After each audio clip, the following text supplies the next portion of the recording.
Welcome to Lost in Revision. All of our content is public domain, literature, fairy tales, and folklore. We look at stories through an irreverent and lighthearted lens in our discussion episodes, and our daily stories are a fun way to listen to the original versions in a short format that can fit into most people's schedules. If you prefer to listen to full chapters, you can subscribe to our Patreon page. We just added a $1 option that provides early access and more.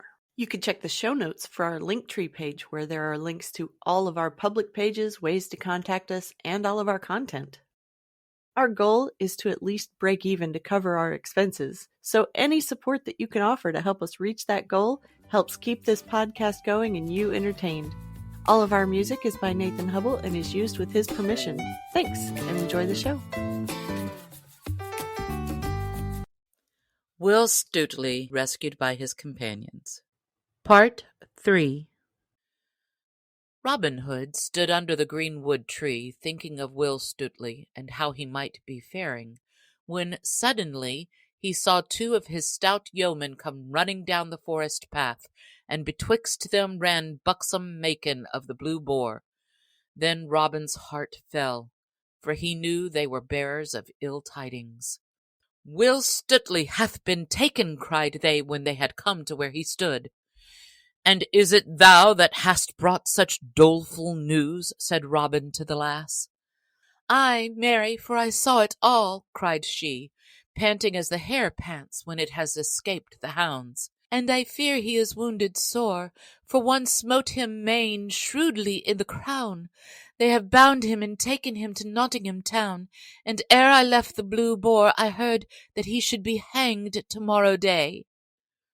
"He shall not be hanged tomorrow day," cried Robin, "or if he be, full many a one shall gnaw the sod, and many shall have cause to cry alack-a-day."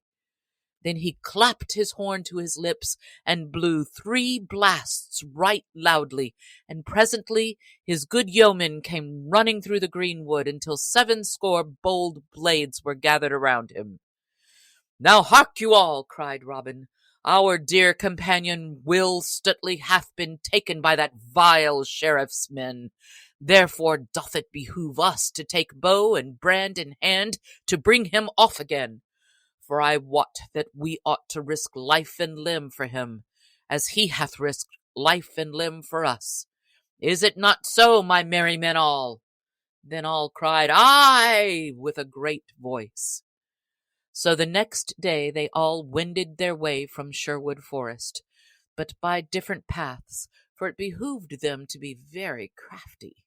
So the band separated into parties of 2s and 3s, which were all to meet again in a tangled dell that lay near to Nottingham town.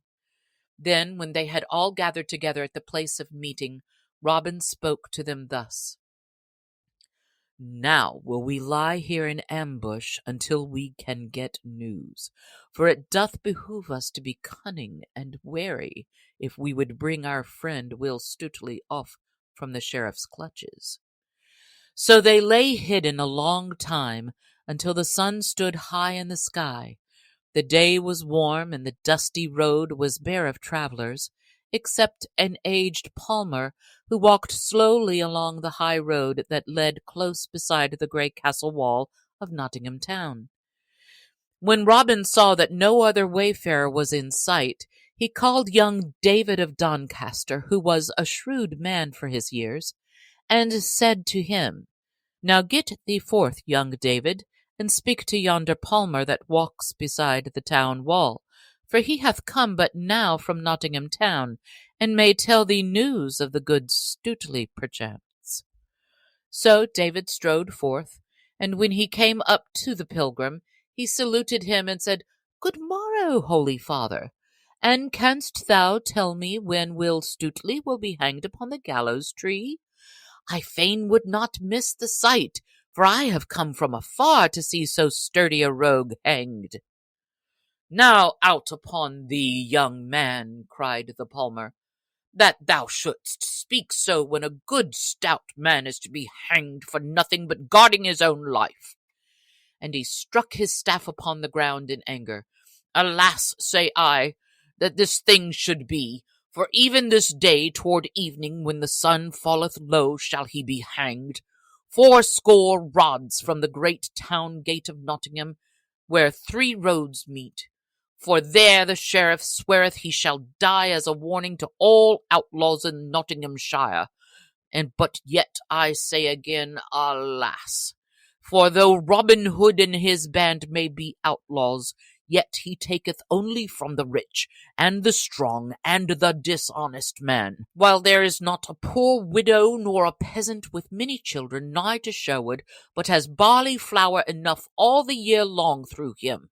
It grieves my heart to see one as gallant as this Stuteley die, for I have been a good Saxon yeoman in my day, ere I turned palmer, and well I know a stout hand, and one that smiteth shrewdly at a cruel Norman, or a proud abbot with fat money-bags.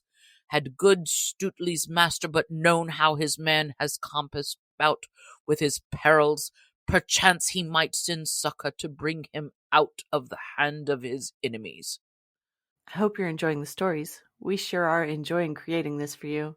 If you go and sign up on Patreon, you can listen without having to hear me talking in the intro and outro. For only $3 a month, you get the full chapters as soon as I have them edited, and you have your own personal RSS feed with no interruptions. We just added a $1 option that provides early access and more. We also have an account with buymeacoffee.com if you want to support us that way. So check out our link tree in the show notes for all of the best ways to get in touch and support the show. There's a lot more waiting for us all at the end of the road.